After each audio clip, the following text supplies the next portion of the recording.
Hai guys, apa kabar?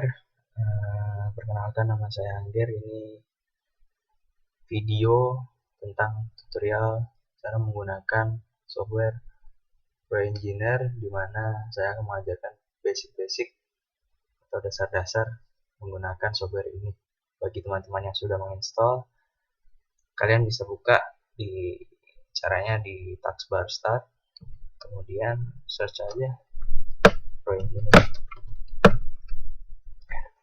kemudian enter. Oke, tunggu beberapa saat, kemudian muncul tab Pro Engineer Webfire 4.0. Kemudian maximize, tutup jendela window. Ya, di sini pertama-tama yang kita lakukan adalah setting tempat menyimpan daripada benda kerja yang akan kita gambar. Caranya ke file, set working directory, kemudian kita bisa simpan di mana saja, tapi saya anjurkan adalah di data D, karena data D mencegah apabila terjadi virus kemudian kita harus menginstal ulang, maka di data D data bisa tersimpan dengan aman. Nah, di sini kita bisa buat folder dengan cara klik kanan di folder, misalkan cara menggambar benda sederhana, kemudian oke. Nah, set working directory ini harus kita gunakan pada saat pertama kali kita membuka Pro Engineer, karena jika tidak kita akan kesulitan dalam melakukan penyimpanan data seperti itu. Kemudian setelah ini barulah kita mulai menggambar. Di sini ada icon new, kemudian open. Nah, kalau new sendiri itu adalah untuk memulai kita menggambar. Kemudian kalau open adalah untuk membuka file yang sudah kita buat dengan Pro Engineer sebelumnya. Mari kita buka file.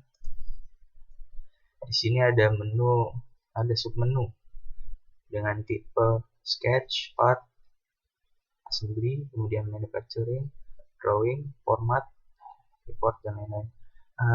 Sketch sendiri ini digunakan untuk pembuatan dua dimensi, untuk membuat contohnya untuk membuat desain propeller untuk membuka desain naca. Ya. Desain naca itu adalah kalian bisa buka atau kalau enggak bisa cari naca airfoil. Nah, itu bisa dibuka di sketch ini. Kemudian part itu sendiri adalah dimana kita bisa menggambar dua dimensi atau tiga dimensional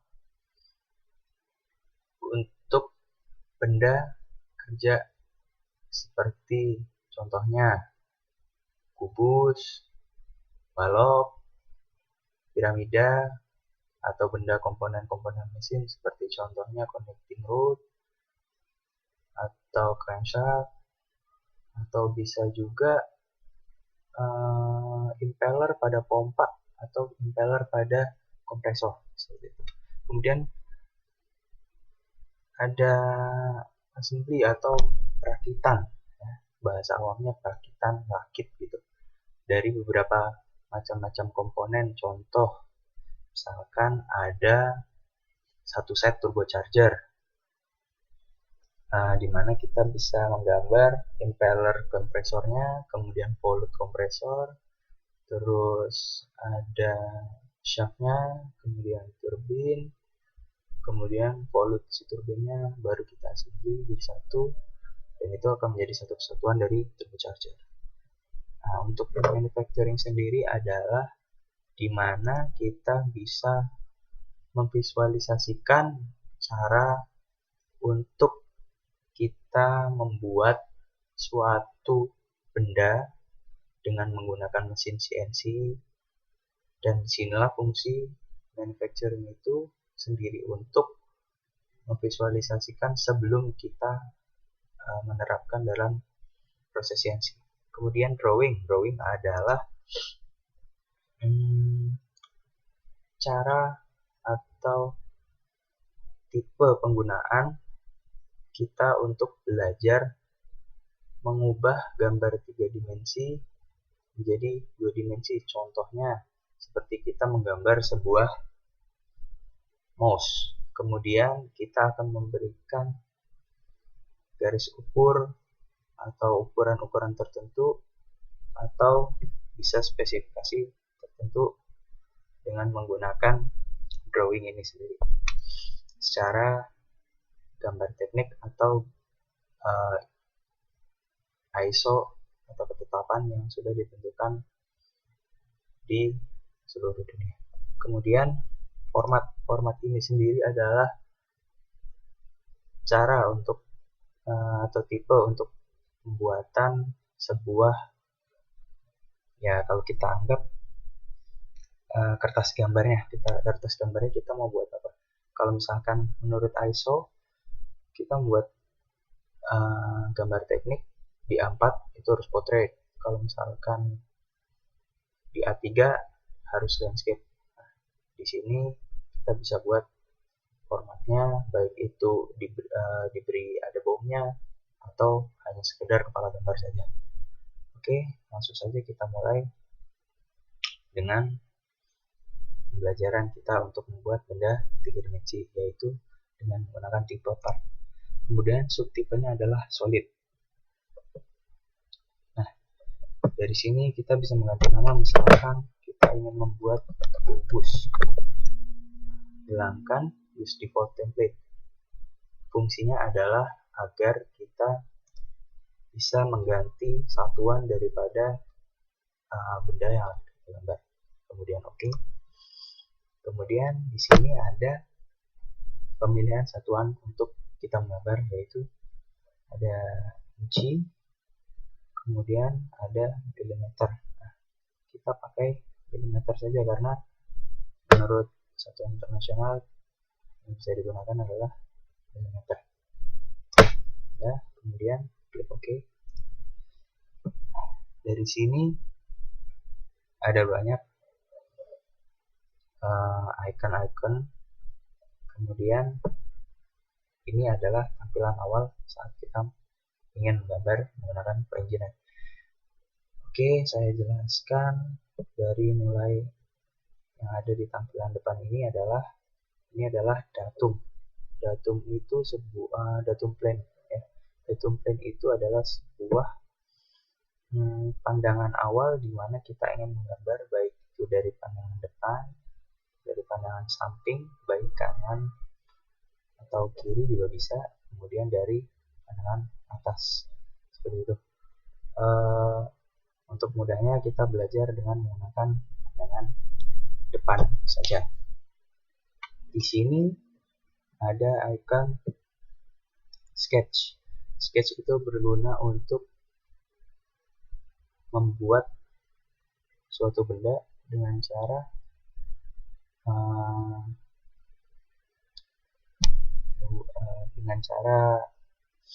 dua dimensi terlebih dahulu, kemudian baru dijadikan 3 dimensi.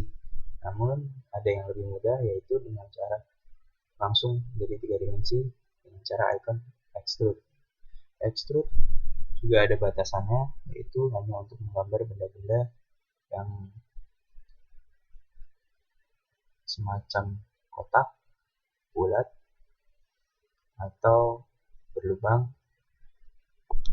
Kemudian revolve adalah icon revolve ini digunakan untuk membuat benda kerja dengan fungsi menggunakan sumbu X dan Y sebagai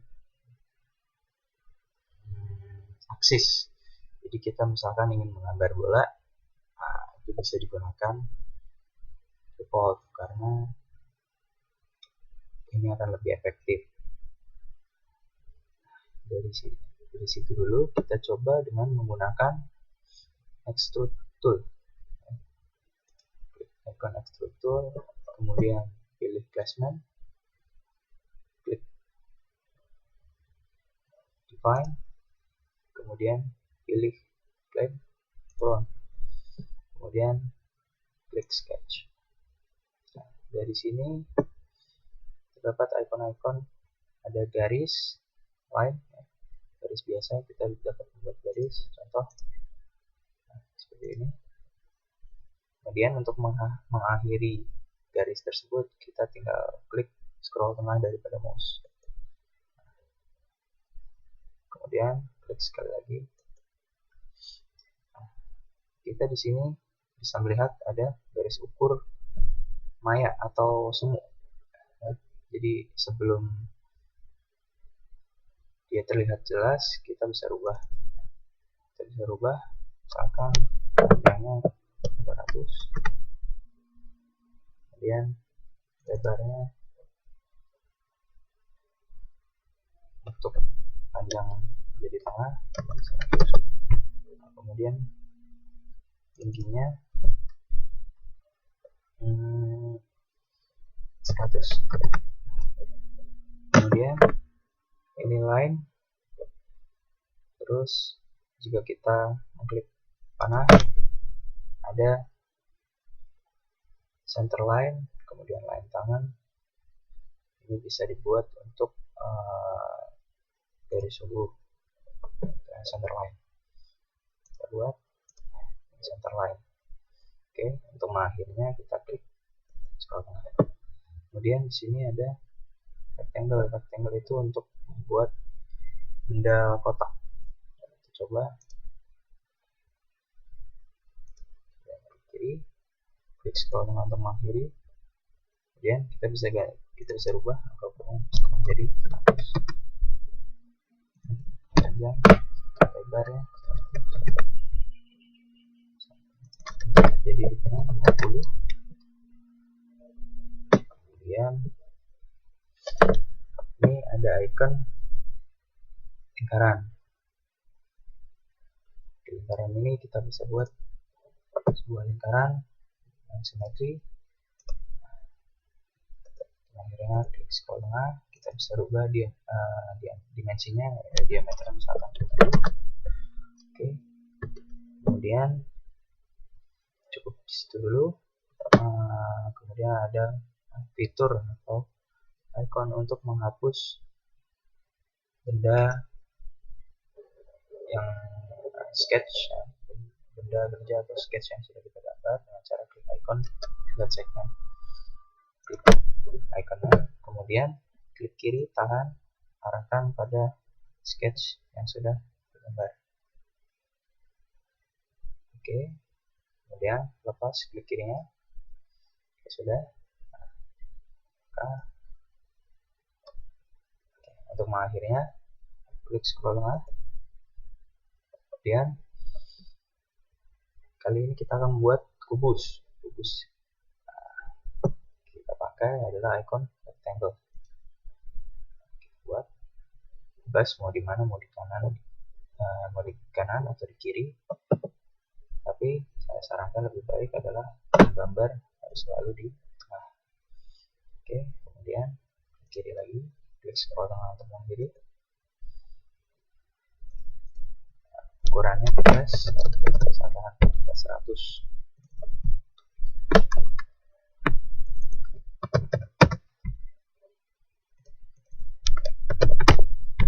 Selalu usahakan dimanapun atau apapun yang kita gambar adalah simetri untuk mempermudah kita saat mengedit atau nantinya belajar assembly.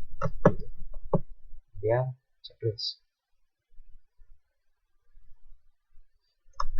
Oke, panjang, tinggi. Apabila kita sudah selesai, boleh diklik tengah. Nah, karena ini ada yang salah dimensinya, misalkan kita menginginkan panjang lebar tingginya itu adalah 100. Bagaimana cara berubahnya? Itu dengan cara klik kanan extrude, kemudian edit definition, kemudian bisa kita ganti sini adalah 100. Dari sini jangan lupa untuk membuat gambar selalu di tengah. Ctrl D adalah untuk default view, yaitu dengan cara agar mempermudah kita melihat pandangan secara 3 dimensi. Kemudian ternyata ini belum di tengah daripada datum frontnya. Dengan caranya klik kanan, kemudian edit definition, ubah dari sini atau bisa ke option, kemudian side one line diganti jadi symmetric. Oke. Atau kalau misalkan lebih mudahnya ini klik kursor dan symmetric. Oke. Dari sini sekian. Terima kasih. Selamat belajar.